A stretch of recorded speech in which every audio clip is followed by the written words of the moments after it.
Hi, I'm Elena Bennett. Have you ever looked into your sister's eyes while your face was bleeding? Your shoulder screaming out of its socket and heard her whisper, "You should have signed the mortgage." That was me on the cold concrete of my parents' garage, tasting iron my vision, swimming and all because I refused to be their guarantor. I remember the slam of my father's hand against my cheek, the crack of my body hitting the wall, the way the air left my lungs in one violent rush. My knees buckled. My palm slipped in my own blood. Still, I crawled out of that garage across the frost-bitten yard, up the porch steps to my mother's door. I pounded, sobbing, begging her to help me. What happened next, I'll never forget. Even the police were horrified. 2 weeks before that night in the garage, Sabrina called me out of the blue. Her voice was honey-sweet, the kind she used when she wanted something. "Hey, Elena, we're having a little dinner at Mom and Dad's this Friday. Just us, cozy. Dad's even cooking." I hesitated. It wasn't unusual for Sabrina to invite me to something that ended up being more of an ambush, but she kept pressing, adding that it's been too long and Dad misses you. Against my better judgment, I agreed. When I arrived, the house smelled faintly of roasted chicken and lemon cleaner. The dining room table was set with Mom's best china, the kind she only used for Christmas or when she wanted to impress someone. Sabrina greeted me at the door with an overly tight hug. "You look tired," she said, her perfume clinging to my hair. Behind her, my father, Thomas Bennett, sat at the head of the table. Shoulders squared a tumbler of whiskey in his hand. His expression was unreadable. I hung my coat and joined them, forcing a polite smile. Dinner began pleasantly enough. Mom ladled soup into our bowls. Sabrina chatted about her renovations. Jordan, her husband, bragged about some business deal I knew was already falling apart. Then Dad reached under his chair and slid a thick manila envelope across the table toward me.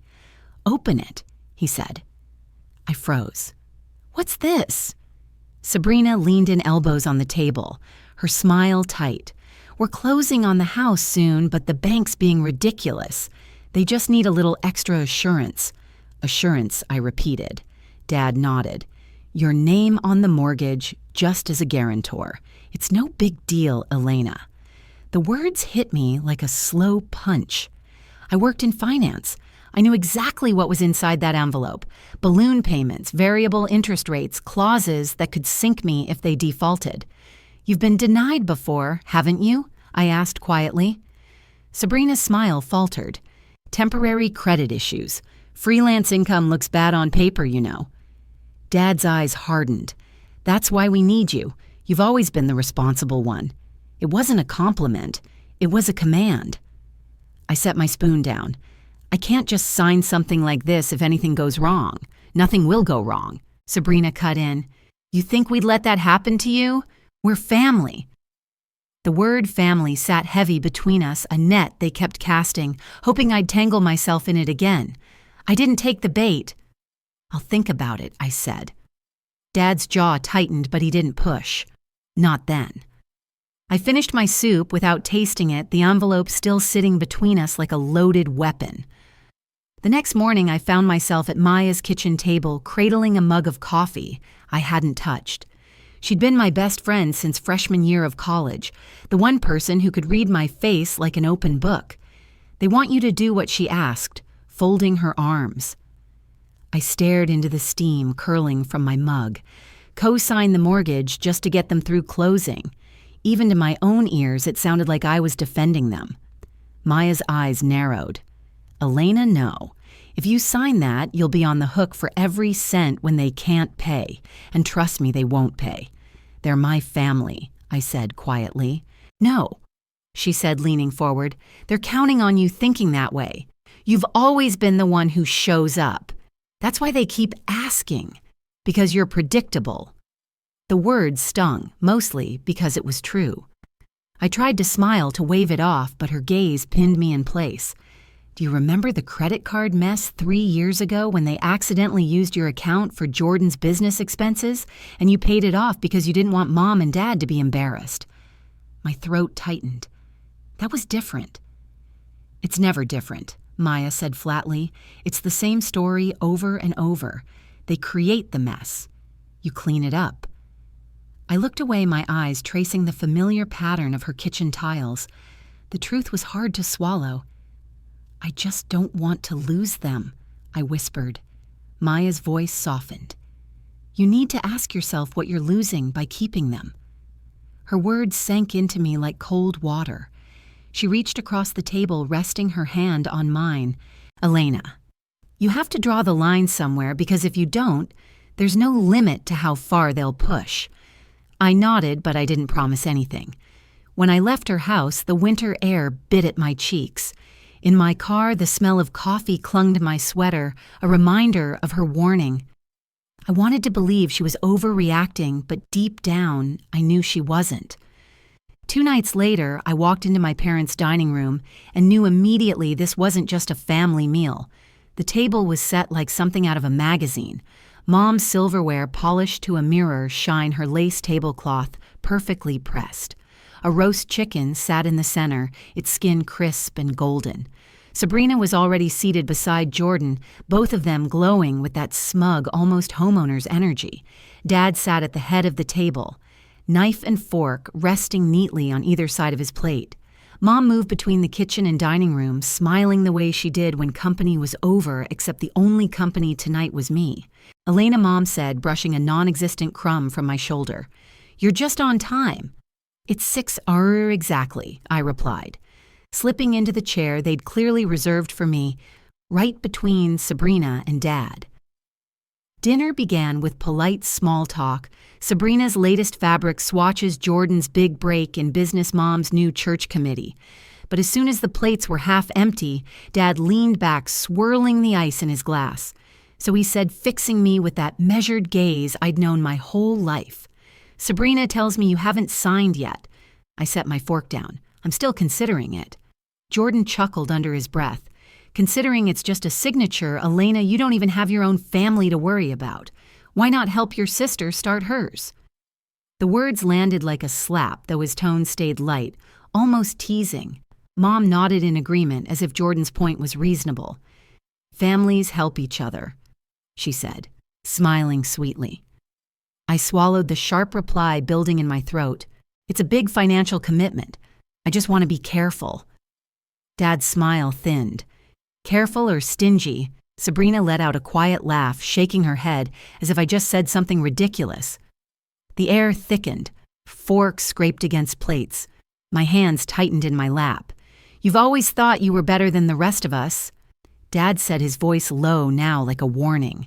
"You work with numbers, so you think you see every angle, but life isn't a spreadsheet. I'm not better than anyone," I said evenly. "I just know what's at stake if things go wrong." Dad's jaw tightened, but he said nothing more. We finished dinner in strained silence. I kept my eyes on my plate, counting the minutes until I could leave. As I stood to take my coat, Dad's voice followed me. "You'll come by later this week. We'll talk privately." It wasn't a request, and despite every instinct screaming at me to say no, I heard myself answer. "Fine." Dad called me that Friday afternoon. "No hello, no small talk. Swing by the house after work. We need to settle this." Every muscle in my body told me to say no, but years of conditioning of showing up when he demanded it made my mouth say, "All right." By the time I pulled into their driveway, the winter sun had sunk behind the trees, leaving the yard in a bruised gray light.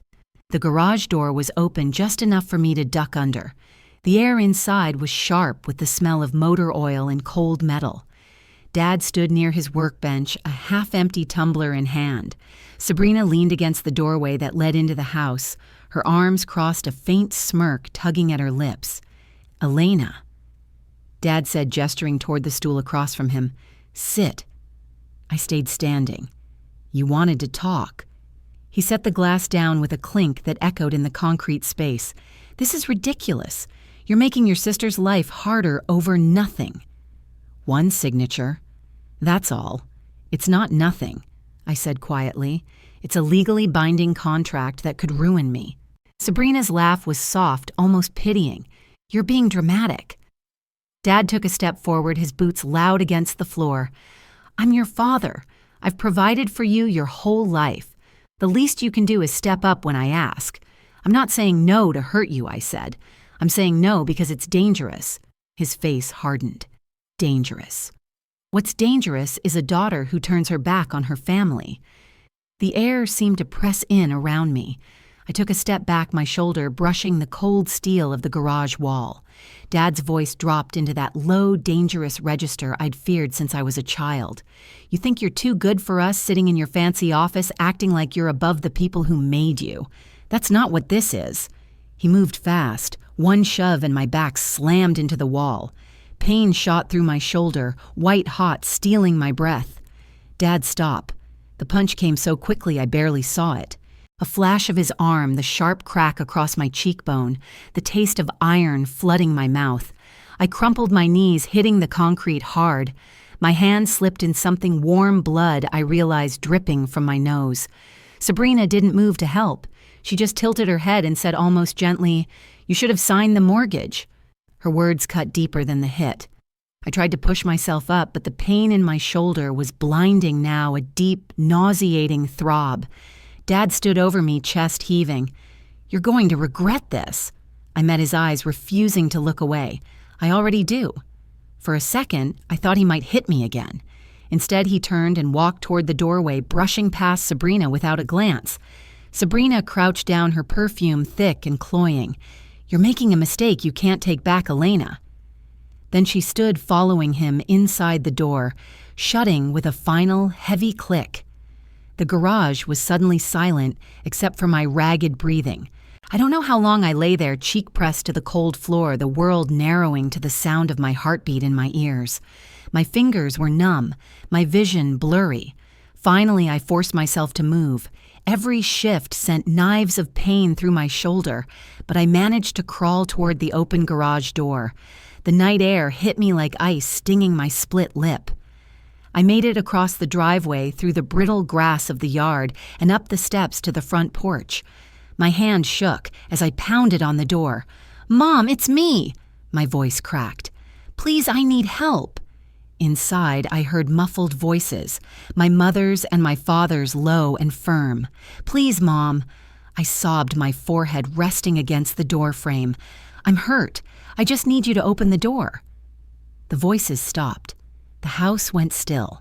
I knocked again, weaker this time. "Don't leave me out here." Nothing.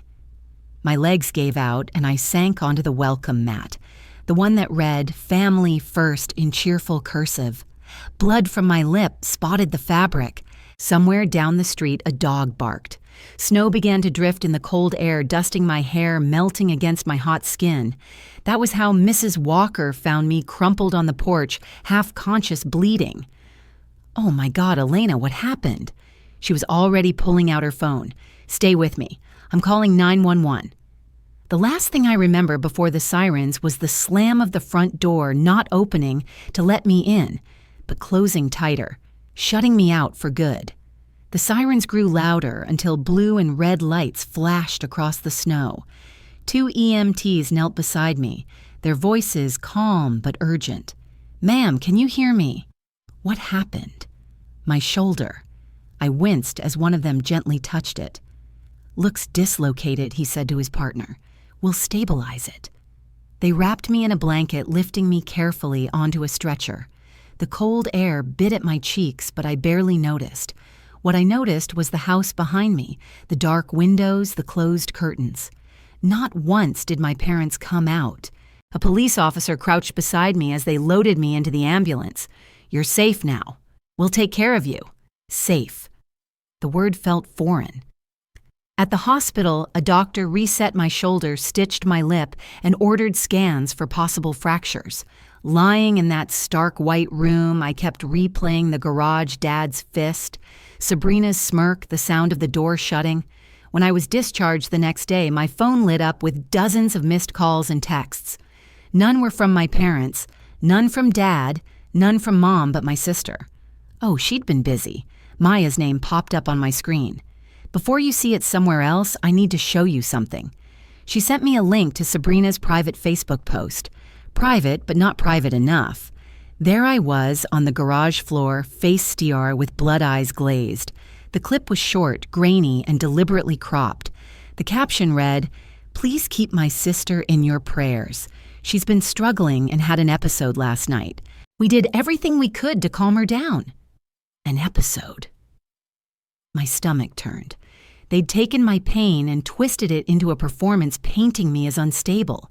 And knowing Sabrina, she'd already fed that story to half the family, if not the entire neighborhood. I called Maya. She's making me look dangerous like I did this to myself. Maya didn't mince words. She's controlling the narrative and you're letting her. What am I supposed to do? I asked. Go online and argue, that'll just make me look worse. Her voice was steady. No, you gather proof. This isn't family drama anymore. It's assault, and now it's defamation. Press charges. The thought made my chest tighten. My own father, my own sister. But then I thought about the blanket over my shoulders in the ambulance, the one the EMTs had given me because strangers cared more than my own blood. Maybe Maya was right. That night, after Maya's call, I sat at my kitchen table with my laptop open. The cursor blinked on a blank folder. I typed one word into the name field. Evidence. For a long time, I just stared at it, my pulse in my ears. This was more than just saving files. It was crossing a line I'd never dared to cross with my family. The first thing I uploaded was the ER report from the hospital. Diagnosis: dislocated left shoulder, blunt force trauma to the face, split lip. Physician's note: injuries consistent with physical assault could not be self-inflicted. Then came the photographs. I'd taken them that morning, my hand shaking as I held the phone, bruises blooming purple across my jaw, swelling under my eye, the angry red welt on my shoulder where Dad had grabbed me. I saved each one, carefully labeling them by date and time. Next, I opened my messages. Every text from Sabrina, every missed call, every group chat where she or Mom had hinted I was unstable went into the folder. Then I pulled up the Facebook video, even cropped and edited. It was damning in its own way. Proof they had filmed me without consent while I was injured. Maya came by later with something that made my hands go cold. Footage from Mrs. Walker's security camera. The black and white video showed the garage from across the street. There was Dad storming out. Sabrina following close behind. Neither looked back. Moments later, I crawled into view, dragging my arm, blood visible even in the grainy image. Maya set her phone down. This is enough to start. I swallowed hard. Start what? Holding them accountable. The idea felt impossible. I'd spent my whole life absorbing the blows, not just physical ones, to keep the family intact. Filing a case against them felt like shattering the last piece of that fragile image. I thought about Mom's voice behind the door, the choice she'd made to leave me out in the snow. I thought about Dad's fist. I thought about Sabrina's smile as she called me dramatic. And then I realized the family I was protecting didn't exist. Not for me. By midnight, the folder was filled. Medical records, photos of injuries, text messages, the Facebook video, Mrs. Walker's footage. I backed it all up to a flash drive and slipped it into my desk drawer. When I finally closed my laptop, the house was quiet. No ringing phone, no footsteps in the hall, just me and the knowledge that the next move was mine. The thought scared me, but it also steadied me. For the first time, I wasn't cleaning up their mess. I was building my own case. The courtroom smelled faintly of paper and coffee, sterile, detached from the mess that had brought us all here.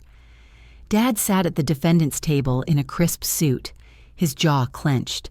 Sabrina was beside him, scrolling on her phone like this was a tedious errand. Mom sat in the back row, hands folded in her lap, eyes fixed anywhere but on me. My attorney stood holding up the flash drive. Your Honor, this contains security footage from a neighbor's camera, medical records, and social media posts made by the defendants. The judge nodded. Proceed. The screen lit up with Mrs. Walker's video. The grainy black and white footage showed me crawling from the garage, arm-limp blood smeared across my face. Gasps rippled through the room. Then came the hospital report, the photographs, the Facebook post. Each piece landed like a hammer, shattering the narrative Sabrina had spun. When it was my turn to speak, my voice was steady. I didn't want to be here. I didn't want to stand in front of strangers and talk about what my own father did to me. But when your family closes the door on you, Literally, you realize you have two choices: keep bleeding for them or stop. Dad glared at me, but I didn't look away. "I'm done bleeding," I said. The judge reviewed the evidence in silence before delivering the ruling. Dad was guilty of assault. Sabrina, guilty of defamation. A restraining order was granted. When it was over, I walked out into the crisp winter air. Mom didn't follow, neither did Sabrina. Maya was waiting by the courthouse steps holding a paper cup of coffee. "You did it." I let out a breath. I felt like I'd been holding for years. Yeah, I did. For the first time, I realized that family wasn't the house you were born into. It was the door you chose to walk through.